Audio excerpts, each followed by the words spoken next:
Moving on to the Champions League final, what happened there?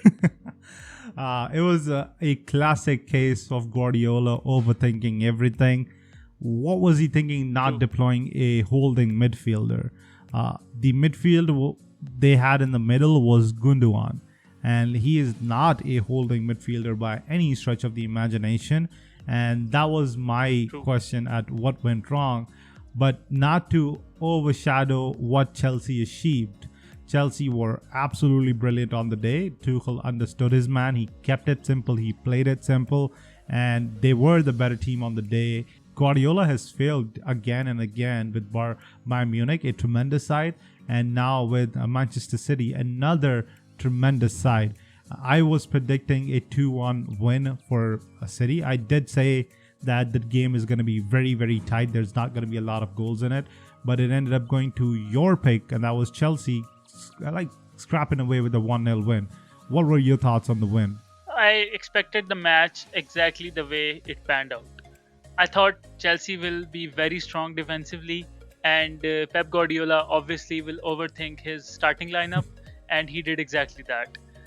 When you're going against the likes of Kante and Jorginho, that's a very good midfield. They both complement each other. One is a great passer, the other is a wonderful runner. He was running all over the pitch. You need players like Fernandinho to match that intensity and rigidity in midfield. Guardiola made that mistake initially. Secondly, Gundogan is a very attack-minded midfielder. Look at the goals he has scored this season in the Premier League. He's their top scorer. And thirdly, you have the likes of Joao Cancelo on the bench. You have Gabriel Jesus and Aguero. You need to bring these people in and start them, then make changes at halftime. Because you cannot win the Champions League when you have Zinchenko as left back, who is a makeshift left back, by the way. You cannot play Gundogan as a sole holding midfielder. Not even a question there. No manager would do that. Guardiola has lost some of his magical touch from the Barcelona days. We talk about Mourinho all the time and we slaughter him when something bad happens or he fails. But Guardiola, with all the budget in the world, going against a much weaker Chelsea side on paper, you expect a lot more. The entire loss is on Guardiola. What do you think? I agree with you. And not to say that Guardiola is not a good manager. He is probably the best manager of the last century. And that's saying something. Guardiola has been a tremendous presence in the world of football, bringing in a actually ball playing goalkeeper into fashion and really giving the defense an extra layer to play alongside the back with. So that he's done something very special. Though he didn't invent false nine, he certainly perfected it. So Guardiola, not to overshadow his achievements, he has been a tremendous manager. But on the night, I feel like Tuchel had his number. But I want to talk a little bit more about what Tuchel did right, and that was keeping it simple. He had his heartbeat of defense, Thiago Silva, being taken off due to an injury, and he still managed to keep it True. very professional. I think Mancity only had one, maybe two chances, and that really showed what exactly Chelsea did. The game was free flowing at the start, and I was not expecting that, but the number of chances created by both teams was expected.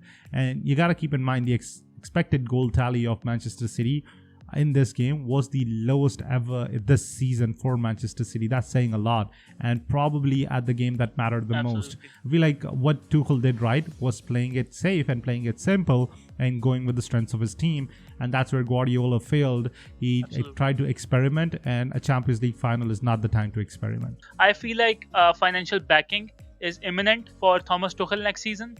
Romelu Lukaku and Declan Rice, Jack Grealish are the kind of players that are linked with Chelsea.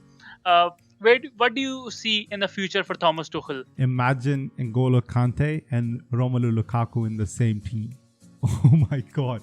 What a scary thought. What a scary thought. Both absolute beast on the field. And if Lukaku is to move to Chelsea, I feel like Tuchel would have an absolute gifted squad in front of him. Right, so I feel like it's about time, and no one talks about Kante and what he did on the pitch, but Foden, City's heartthrob and City's heartbeat, admitted in an interview that the defender or the player that he's most afraid of is Kante. When you think that you've dropped the shoulder and you left him behind, he's just there. He doesn't go away. He covered every single, it's a True. cliche, but he covered every single blade of grass on that field, Kante, and he was amazing. Truly amazing and truly special. And the way Tuchel was able to manage the team midway through the season and lead them to a Champions League glory is something special, and he really deserves everything that he needs next season. And if he wants a player, give him that player, because he's going to do magic with them.